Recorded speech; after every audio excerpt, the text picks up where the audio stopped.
Many founders spend years together to build a perfect product. But what if I tell you that timing is more important than perfection?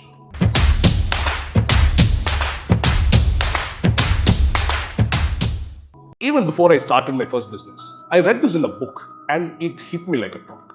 It said, if you're not embarrassed of your first product, then you didn't start on time. It actually opened my mind. The single line changed the way I approached my entire business journey from there on. I see a lot of founders get into this perfection trap. They want to build a perfect product. They wait for years and years together, doing research, perfecting the product, iteration after iteration, and they miss the timing. The market does not wait for you to launch your product. Other products keep coming, markets keep changing.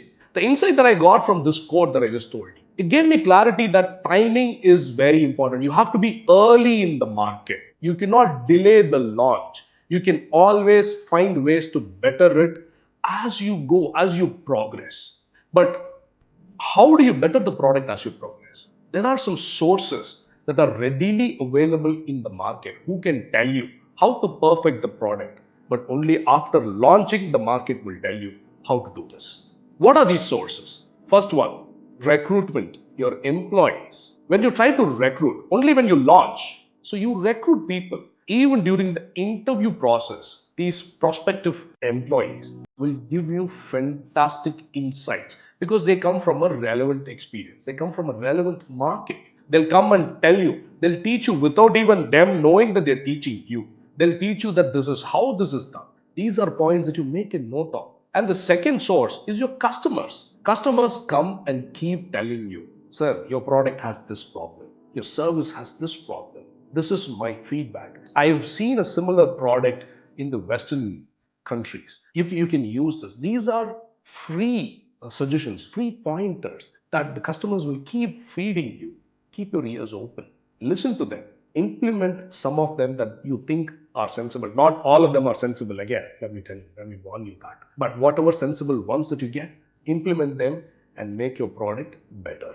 Your competitors teach you the most. They are doing their own R&D. They have their own experience. Their customers have taught them some stuff, sometimes the hard way. For example, in my aesthetics business, okay, we had a simple agreement with the customer, a simple form, okay.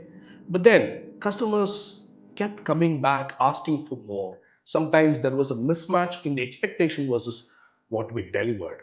So we didn't understand where we were going wrong. Okay, that wasn't the perfect agreement that we can get into with the customer. We realized that. So then we saw what the competitors would do, and I saw some of their agreements. Simple sheet of paper had fantastic clauses. All came from their own experience. You take 5 different agreement copies from 5 different competitors. You have one consolidated fantastic agreement that was watertight. After that, the conflicts, the expectation mismatch with the customers, they just vanished. All because I made the agreement perfect with the help of the competitors. Other markets. For example, you are launching this service of yours, your brand, in one city in India. For example, you're launching this in Bangalore, but Mumbai already has this service and product. If Dubai already has this service and product, if in London there is a fantastic setup that has been functional for over 15, 20 years, do a research, find out what they do, find out what they avoid, find out what mistakes they've avoided that you're doing currently. These guys are already running ahead of you. Learn from their mistakes. You don't have to perfect your product by making your own mistakes. So these are people who give you free, valuable inputs without spending a single rupee. You learn from these guys and perfect your product. So please do not think twice before launching. You have one MVP that you're confident of, jump into the market.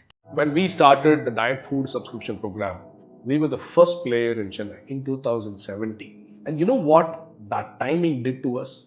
Okay, we weren't perfect, of course. We did not even have a good, proper kitchen setup. We operated out of a small kitchen space, but we launched. The timing was very important. 2017 with no other competitors. From there on, okay, we started building trust with the customers. From 2017 till I sold this company in 2025, we had a monopoly. 60% of market share at any point in time.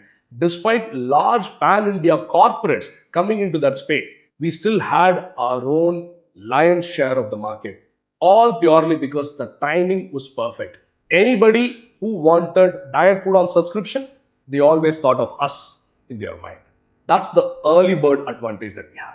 In business, a good product launched at the right time beats the advantage of launching a perfect product a little too late. Have you heard of this phrase? An entrepreneur is the one who jumps off the cliff and grows wings on his way.